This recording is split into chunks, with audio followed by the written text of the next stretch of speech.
Hi friends, teachers vehicle പോയിന്റിലേക്ക് സ്വാഗതം. ഇപ്പോൾ നമ്മൾ പുതിയതായിട്ട് ഒരു കാറോ അല്ലെങ്കിൽ ഒരു മോട്ടോർ സൈക്കിളോ വാങ്ങിക്കുമ്പോൾ ഈ ഫുൾ കവർ ഇൻഷുറൻസ് നമുക്ക് വേണ്ട എന്ന് വെക്കാനായിട്ട് സാധാരണ. അപ്പോൾ ഈ വീഡിയോ നിങ്ങൾക്ക് ഇഷ്ടപ്പെട്ടു എന്നുണ്ടെങ്കിൽ ലൈക്ക് ചെയ്യുക, മാക്സിമം ഷെയർ ചെയ്യുക, നിങ്ങളുടെ അഭിപ്രായങ്ങളും നിർദ്ദേശങ്ങളും അറിയിക്കുക. അപ്പോൾ മാക്സിമം നിങ്ങളുടെ ഈ ഫ്രണ്ട്സ് ഗ്രൂപ്പിലേക്ക് ഇത് ഷെയർ ചെയ്ത് കഴിഞ്ഞാൽ അത് അവർക്കും അതുകൂടാതെ തന്നെ എനിക്കും അതൊരു പ്രയോജനം ചെയ്യും എന്നുള്ളത് കൊണ്ട് ആ ഒരു അഭ്യർത്ഥന കൂടി ഇതോടൊപ്പം നിങ്ങളുമായിട്ട് പങ്കുവയ്ക്കുകയാണ്. ഇവിടെ നമ്മുടെ മോട്ടോർ വാഹന നിയമപ്രകാരം ഒരു വാഹനം റോഡിലിറക്കി ഓടിക്കണമെന്നുണ്ടെങ്കിൽ നിർബന്ധമായിട്ട് ഒരു തേർഡ് പാർട്ടി ഇൻഷുറൻസ് പോളിസി ഉണ്ടായിരിക്കണം എന്നുള്ളതാണ്.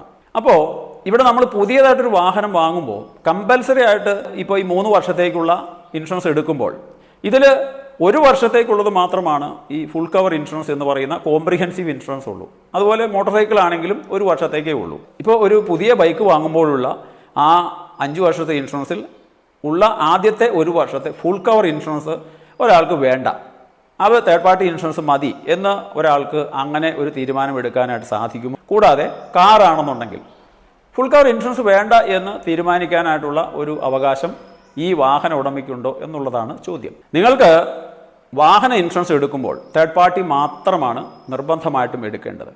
ഇതിൻ്റെ ഫുൾ കവർ ഇൻഷുറൻസ് എടുക്കണമോ വേണ്ടയോ എന്നുള്ളത് നിങ്ങളുടെ ഓപ്ഷനാണ്. അതിനുള്ള അവകാശം ഓരോ വാഹന ഉടമയ്ക്കുമുണ്ട്. ഇവിടെ ഒരു കാര്യം, നിങ്ങളൊരു വാഹനം ഒരു ഫിനാൻസ് വഴിയാണ് എടുക്കുന്നതെങ്കിൽ, ഹൈപ്പോത്തിക്കേഷൻ ഉണ്ട് എന്നുണ്ടെങ്കിൽ ഉറപ്പായിട്ടും നിങ്ങൾക്ക് ഈ ഫുൾ കവർ ഇൻഷുറൻസ് എടുത്തേ പറ്റൂ. കാരണം ഈ വാഹനത്തിനുണ്ടാകുന്ന എന്തെങ്കിലും കേടുപാടുകൾ വഴി ഈ വാഹനം ഒരിക്കൽ സ്ക്രാപ്പ് ചെയ്യേണ്ട ഒരു അവസ്ഥ വന്നാൽ ഇതിൻ്റെ തുക ആര് കൊടുക്കും? അപ്പോൾ ഏറ്റവും കുറഞ്ഞത് ഈ ഇൻഷുറൻസ് കമ്പനിയിൽ നിന്നും അത് വസൂലാക്കാനായിട്ടൊരു സംവിധാനം ഉണ്ടെന്ന് ഉറപ്പുവരുത്താതെ ഒരു ഫിനാൻസ് കമ്പനിയും നിങ്ങൾക്ക് ഈ വാഹനത്തിൻ്റെ ഇൻഷുറൻസ് ഈ തേർഡ് പാർട്ടി മാത്രമായിട്ട് എടുക്കാനായിട്ട് അനുവദിക്കില്ല. അപ്പോൾ അതൊരു കാര്യം.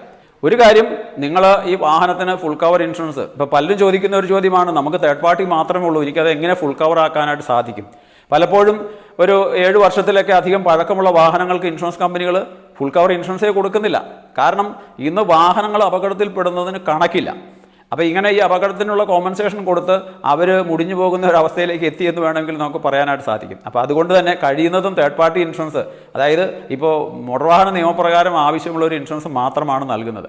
ഇപ്പോൾ ഈ ഫുൾ കവർ ഇൻഷുറൻസ് എടുത്ത് ഒരു 5 വർഷം കഴിയുമ്പോഴത്തേക്കും നിങ്ങളുടെ നോ ക്ലെയിം ബോണസിൻ്റെ ആ ഒരു തോത് അനുസരിച്ച് നിങ്ങൾക്ക് ഈ ഓൺ ഡാമേജ്, അതായത് വാഹനത്തിന് മാത്രമായിട്ട് ലഭിക്കുന്ന കോമ്പൻസേഷൻ, അത് ലഭിക്കുന്നതിനുള്ള തുക അല്ലെങ്കിൽ അതിൻ്റെ പ്രീമിയം എന്ന് പറയുന്നത് വളരെ കുറഞ്ഞ പ്രീമിയമേ വരുന്നുള്ളൂ. ഇപ്പോൾ ഒരു വാഹനം അപകടത്തിൽപ്പെട്ട് നമ്മളൊരു വർക്ക്ഷോപ്പിൽ എത്തിച്ചു കഴിഞ്ഞാൽ ഈ വർക്ക്ഷോപ്പുകാരുടെ ചാർജസ് എന്ന് പറയുന്നത് നമുക്ക് ചിന്തിക്കുന്നതിലപ്പുറമാണ്. അപ്പോൾ അങ്ങനെ വരുമ്പോൾ ഈ ഇൻഷുറൻസ് പരിരക്ഷയില്ലെങ്കിൽ എന്ത് സംഭവിക്കും? അപ്പോൾ എന്തായാലും ഈ ഒരു കാര്യമാണ്, നിങ്ങൾക്ക് അതിനുള്ള അവകാശമുണ്ട്. അത് തേർഡ് പാർട്ടി മാത്രം മതിയോ എന്ന് തീരുമാനിക്കാനായിട്ടുള്ള അവകാശം നിങ്ങൾക്കുണ്ട്.